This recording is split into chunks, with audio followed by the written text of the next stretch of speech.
crowd being back in the ground? And secondly, could you speak a little bit about Harvey Elliott's performance as well, please? Yeah, so obviously everybody was really looking forward to this fest today, whatever football fest or we want to call it, to this game, and I think nobody leaves this place today with any kind of disappointment, because I think all our dreams were fulfilled today, atmosphere-wise. The people, that was for sure the best 12:30 atmosphere we had. And it was pretty special, really special. And so how the game was as well, pretty special, because Burnley is Burnley. And Burnley caused you problems, and Burnley caused us problems. And obviously the new idea about football, let the game more flow or whatever. Yeah, I think we will talk about that quite frequently over the year. But we won the game. We played a good game. We scored 2, could have scored more. Yes, needed Ali in moments as well, even when the best save he had was offside before, but it was anyway a sensational save. And Harvey was part of this performance, because everybody wants to speak to me about Harvey, but I understand absolutely when 18-year-old boys play such a mature game, I can understand that everybody's asking. But I was not surprised that he plays like this. That's exactly how he trained now since 6-7 weeks, since we are back, since he's back from loan. And yeah, it's good. Okay. Thank you, Paul. We'll go to Chris Baskin from The Telegraph, then to Tim Thornton from Sky, and to Kieran Canning from Air. Chris first. Hi again. There was a kind of reassuring familiarity about Virgil and Joel. I mean, can you just talk a little bit about them? I mean, just to not being together as a unit and just to deal with a particular challenge today. Yeah, we are not surprised about that, because obviously they played together. They're both really good footballers, and that's how it is. But I can tell you now already, this because of the things happened during the last year, and we needed desperately the fourth centre half. Now we have 6 with Reece and Ned Phillips.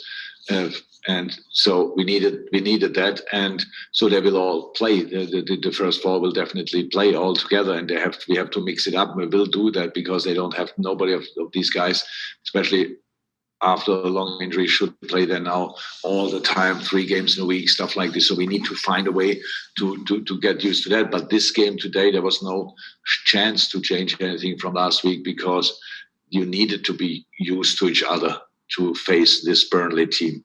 That's really special, really specific, and they're very aggressive. And how said, with the new idea, let the game flow, that makes it not easier. So it's a situation. So it was a tough game, an intense game, how it always was against Burnley.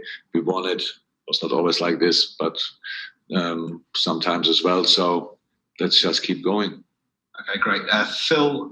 Tim Thornton, from Sky for 2 questions next. Jürgen, can I just ask you about the performance of the 2 fullbacks today?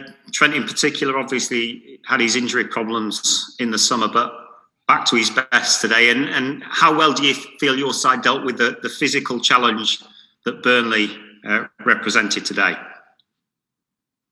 Yeah, both fullbacks with a good game. So both spectacular, if you want, with 2 nice, Costas with the cross and Trent with the little cheeky curveball or whatever on Sadio. No, it was a good game. And yes, that's part of the if I think everybody thinks both fullbacks played a good game in the situation. That means they were defensively good as well in a really difficult game from a defensive point of view. Because in football, usually you have a plan, you have an idea how you want to win the ball here or there. Against Burnley, there is no winning the ball here or there. That's only around the centre halves where you have to pick the ball up, and we have to protect constantly like crazy, because there is the ball ending up. And if you don't, I cannot remember a high press situation. I think it's just not possible. At least was not possible today. But the fullbacks were really good, which helped us to win the game.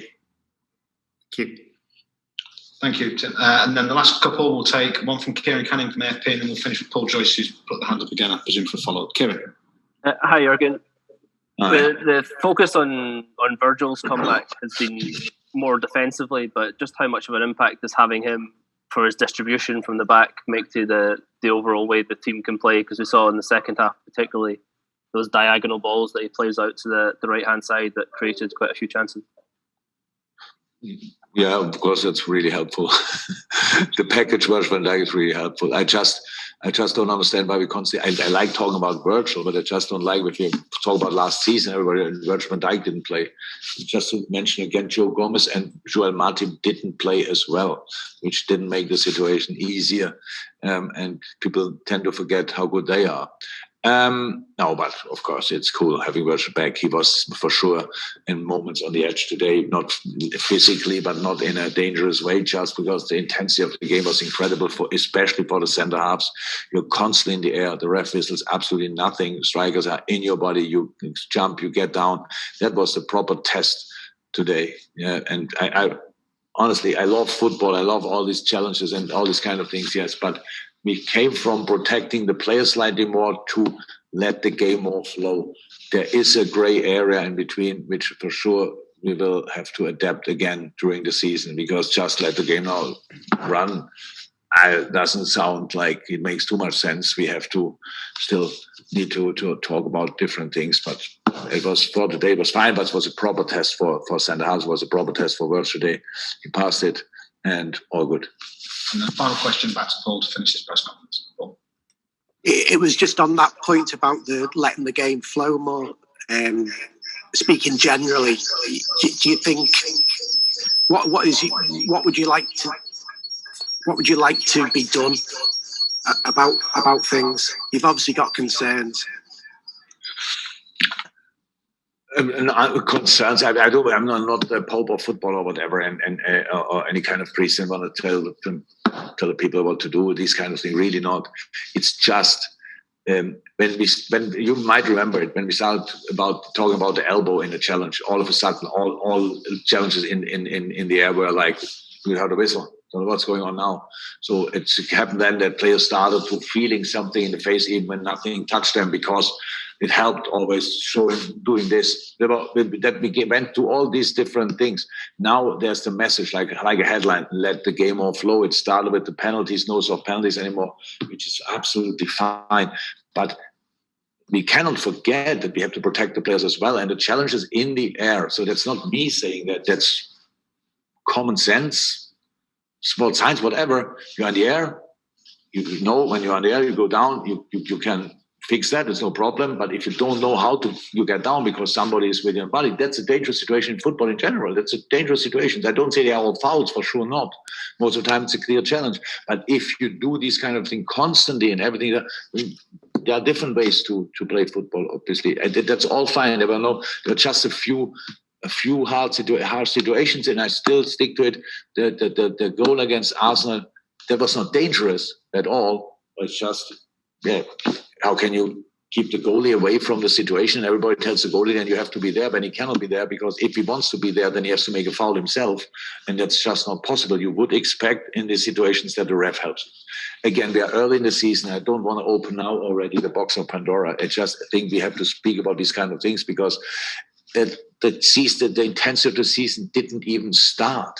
We play from after international games. So from next week on, the players play, even with international.